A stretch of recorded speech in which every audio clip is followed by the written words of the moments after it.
Pourquoi Montpellier joue en bleu et orange? C'est quoi le problème du stade de la Mosson? C'est quoi ce club qui plagie Montpellier en Colombie? Plein de questions auxquelles on va répondre dans cet épisode. Bienvenue dans 10 anecdotes sur Montpellier. Les débuts du club de Montpellier, ils sont plutôt insolites et pour vous en parler, il faut que je vous raconte l'histoire de son fondateur, Louis Nicolin. Déjà, Louis Nicolin, il a grandi à Lyon et donc dans sa jeunesse, lui, évidemment, c'est un supporter de l'Olympique Lyonnais. Après avoir raté son bac 3 fois, Loulou, il commence à bosser dans l'entreprise de son père, le groupe Nicolin, un groupe qui s'occupe de la récolte des déchets ménagers de la ville de Lyon.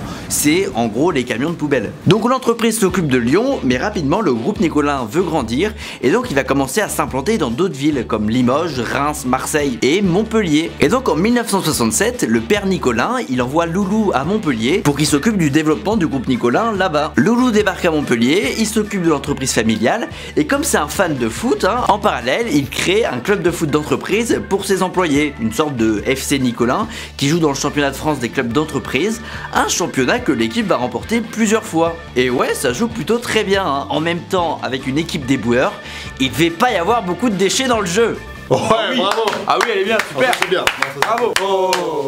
Donc Nicolin s'éclate avec son équipe d'entreprise, il recrute carrément d'anciens joueurs professionnels. Bref, au final, ça devient le meilleur club de Montpellier alors que c'est même pas un vrai club de foot. En fait, en 1974 à Montpellier, il y a bien un vrai club de foot, c'est le Montpellier La Paillade SC Littoral, mais c'est un club qui galère et qui est dernier de 4ème division. À l'époque, pour sauver ce club, il y a un journaliste qui dit mais en vrai, fusionnez vos deux clubs, non? Et bingo! En 1974, Loulou, il rachète le vrai club de foot, il abandonne son club d'entreprise et il transfère toute son équipe dans son nouveau club. On est en 1974, Louis Nicolin a 31 ans seulement et il est désormais propriétaire d'un vrai club de foot de 4ème division, un club qui l'amènera en première division 7 ans plus tard seulement. Tout ça par du ramassage de poubelles quand même. Voilà, bon, je vais pas vous faire toute l'histoire de Montpellier depuis cette fusion, hein, mais ce qui est marrant en tout cas, c'est qu'aujourd'hui encore, le club de Montpellier, il appartient toujours au groupe Nicolin et donc c'est vrai que ça peut faire un peu rire, hein, dans l'image. Les poubelles, bon bah on est assez loin du foot business. En 2012, le Qatar, cette giga puissance mondiale, il a perdu le championnat de France contre la 3ème entreprise française de récolte des déchets urbains. Bon, notre traditionnelle anecdote de la mascotte. La mascotte de Montpellier, c'est Payadinho. Elle est terrifiante, hein, on dirait une poupée de film d'horreur.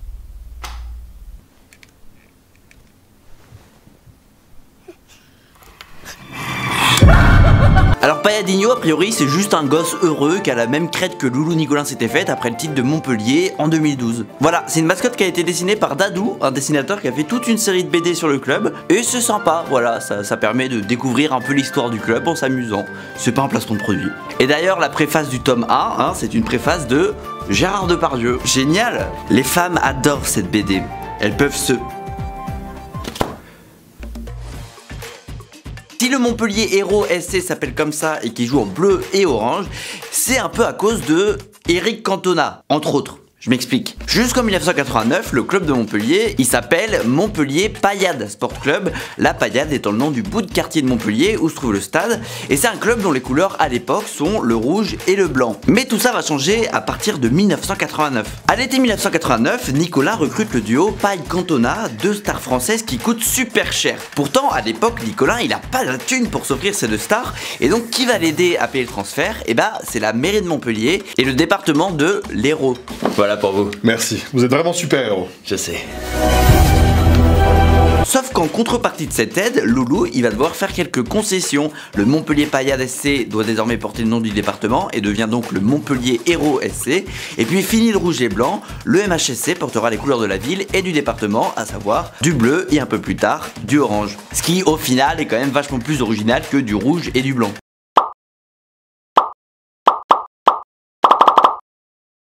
Voilà donc du bleu et du orange, mais la couleur historique, ça reste du rouge, et c'est pour ça que régulièrement, le 3ème maillot de Montpellier, c'est un maillot rouge.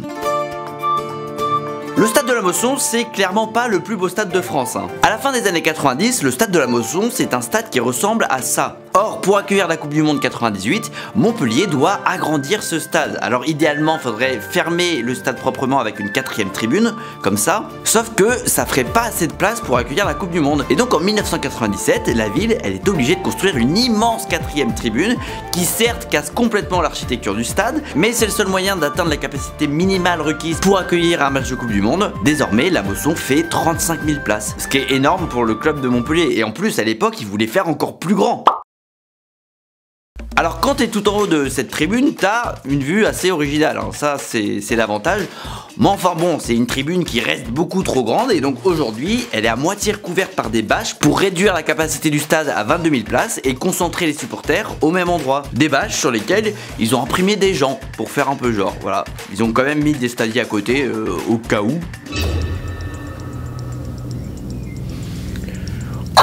Il y a du mouvement, Bloc D. C'est le vent, Benjamin. Alors en plus d'être un peu moche, le stade de la Mosson, il n'est pas vraiment confortable, hein. La grande tribune par exemple, elle est pas recouverte et donc quand il pleut, évidemment c'est trop chiant et les gens désertent la tribune. Mais même quand tu te mets à l'abri sous les gradins, l'eau s'infiltre et il pleut quand même. Il pleut à l'intérieur du stade. Et alors cerise sur le gâteau, le stade il est entouré par la rivière de la Mosson, une rivière qui a donné le nom au quartier et donc au stade qui du coup est situé en zone inondable. Résultat, par le passé, le stade de la Mosson il a connu d'énormes inondations et à chaque fois ça fait pas mal de dégâts. En fait le stade de la Mosson c'est une piscine municipale, petite douche à la sortie des vestiaires hein, pour être bien propre, passage obligatoire évidemment par le petit pédiluve avant d'entrer enfin dans le grand bassin.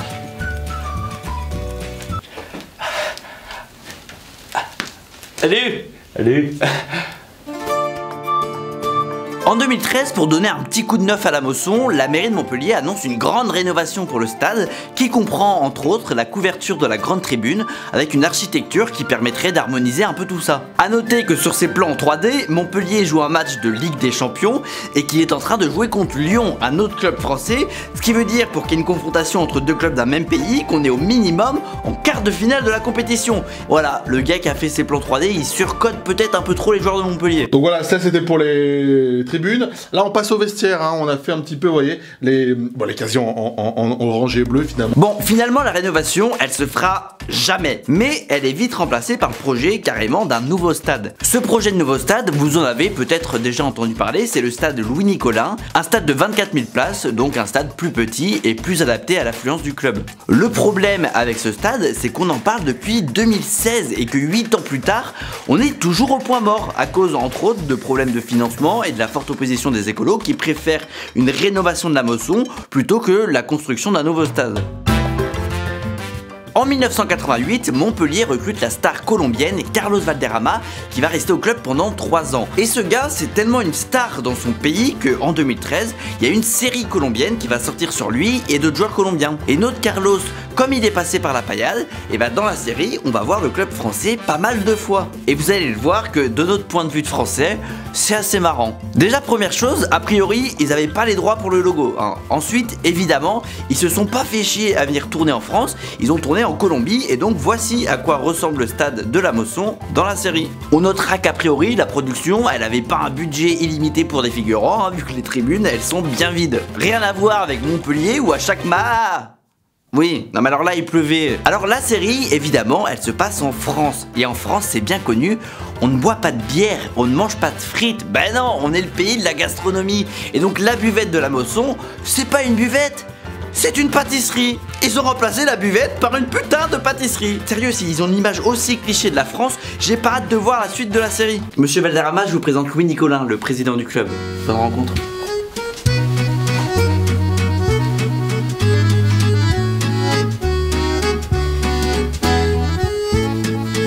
Valderrama, quand il arrive à Montpellier, il est accueilli évidemment par le président, par Louis-Nicolin. Et donc voici la rencontre entre Valderrama et Louis-Nicolin.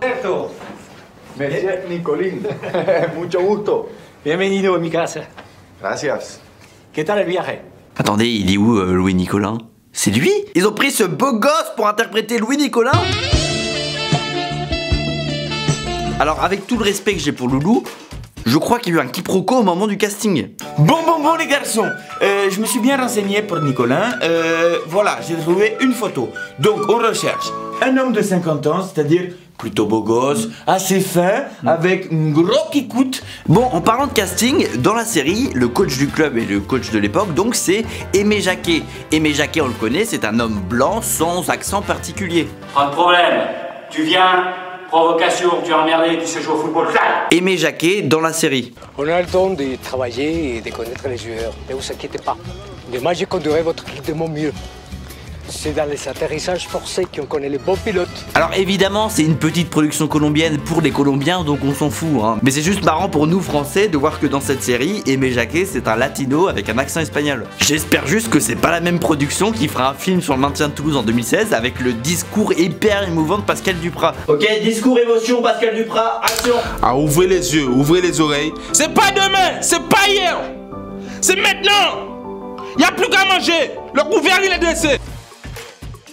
En 2017, Montpellier dévoile son nouveau maillot qu'achètent les supporters et avec lequel les Montpelliérains vont jouer leurs 4 premiers matchs de Ligue 1. Sauf que 2 mois plus tard, merde, on se rend compte que depuis le début, il y avait une faute d'orthographe sur le logo. En fait, sur le blason, il y a un seul L à Montpellier. Bordel, mais qui est le con qui a fait cette boulette? Qu'est-ce que tu me fais, toi? Quoi? Rassure-moi la balle, tu sais lire. Ouais. Bon, en vrai, un L en moins pour Montpellier, en soi, c'est pas trop grave, hein. Vu que la prononciation, bah ça reste la même. Non, un L en moins, ça aurait été beaucoup plus gênant pour la ville de Cluny ou pour la ville de Calca au Pérou. Alors évidemment, le club, il va rembourser les maillots aux supporters, hein, sauf que du coup, il se retrouve avec un énorme stock de maillots contre une faute d'orthographe et donc qui sont pas utilisables. Et donc, que va faire le club? Et bah, c'est là que c'est génial, il va offrir son stock de maillots à la ville de Montpellier. Avec un seul L, une petite ville située aux États-Unis qui va récupérer tous les maillots indésirables. Second L on one of those jersey logos was missing. Mon Dieu. Merci beaucoup. Alors j'ai fait un petit tour sur la boutique en ligne du club et il y a un truc assez original. En fait, il y a un onglet dédicace vidéo. Et pour 30 €, tu peux avoir une dédicace d'un joueur ou même carrément du président Laurent Nicolin. Donc voilà, je te souhaite de belles fêtes de Noël, de belles fêtes de fin d'année. Travaille bien. Donc plutôt cool comme idée, hein, pour un anniv ou une surprise. Tu mets ton petit texte que tu veux que les joueurs lisent. Après bon, faut que les joueurs fassent un petit peu d'effort dans le jeu d'acteur, hein. TJ, ça se voit que tu lis un texte et que tu comprends pas ce que tu dis. Un mariage heureux avec Estelle et surtout que tu te relèveras tous les défis sur le terrain et avec ton pied gauche magique. Bisous. Salut, c'est TJ Savanier, joyeux anniversaire. Là, ça serait bien que tu chantes joyeux anniversaire. Cliquez ici pour valider la vidéo. Conditions générales d'utilisation. Bon alors pour la blague, pour cette vidéo, je me suis dit que j'allais demander une dédicace vidéo à Nicolin, Savanier, Hilton et Lecomte, hein. Mais bon, au total, ça fait 120 balles quand même, hein. Et pour 120 balles, sur un autre site, je peux avoir une dédicace d'Affida Turner, hein. Affida Turner, c'est tentant. Ah, j'hésite du coup, Affida... Ah, je rigole, je vais pas foutre 120 balles dans une dédicace. Remontada, remontada. Oh, tiens le bien. Et c'est ça, les salés. Abonnez-vous sur cette fantastique channel YouTube. Remontada, the best of the football. This is Affida Turner. Bon alors vous commencez à connaître le concept, on a été invité par la Ligue 1 Uber Eats pour aller tester l'ambiance de la Mosson à l'occasion de Montpellier-Lyon mi-février. Avant le match déjà on a eu tout ce qui est accueil des joueurs et animation, hein. On a fait un petit tour déjà dans la fanzone étudiante et ensuite on allait tester notre niveau de foot sur les infrastructures gonflables. Vous ne passerez pas.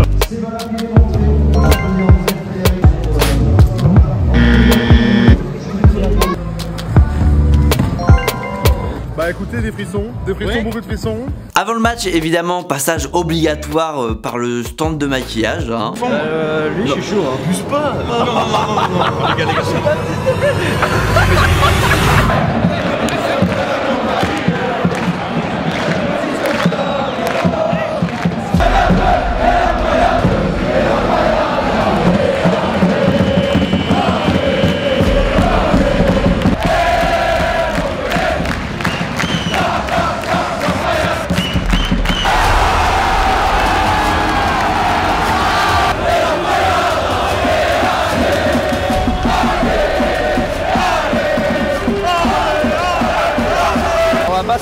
Ça fait 2 bonnes semaines qu'on fait le running gag sur le fait que la Mosson ça va être horrible, que ça va être, on va se faire chier, non mais vraiment, c'est vrai. Que les supporters ça va être nul, que le stade ça va être nul et que pour nous on avait vraiment un a priori très négatif. Et pour l'instant, c'est génial. Ça régale, hein. Ouais, c'est vraiment fort. Regardez qui on a envoyé à la touch bar pour la mi-temps pour aller relever le challenge. Léon Jobert, mesdames et messieurs, Léon Jobert va jouer.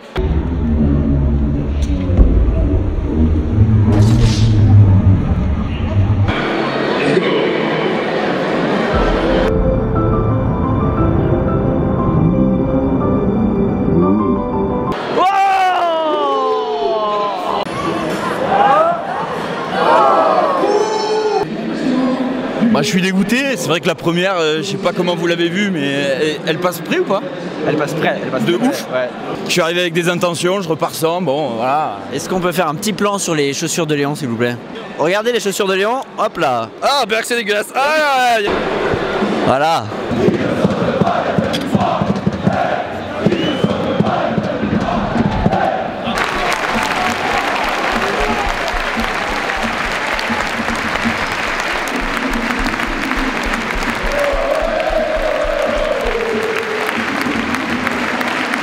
Bon, finalement, Lyon a gagné le match, hein, donc l'ambiance, elle s'est un peu calmée en seconde période. Au sonomètre, dans ce match, on aura atteint 106,5, ce qui est malheureusement pas énorme. Maintenant, nous, on doit noter notre expérience globale sur 5.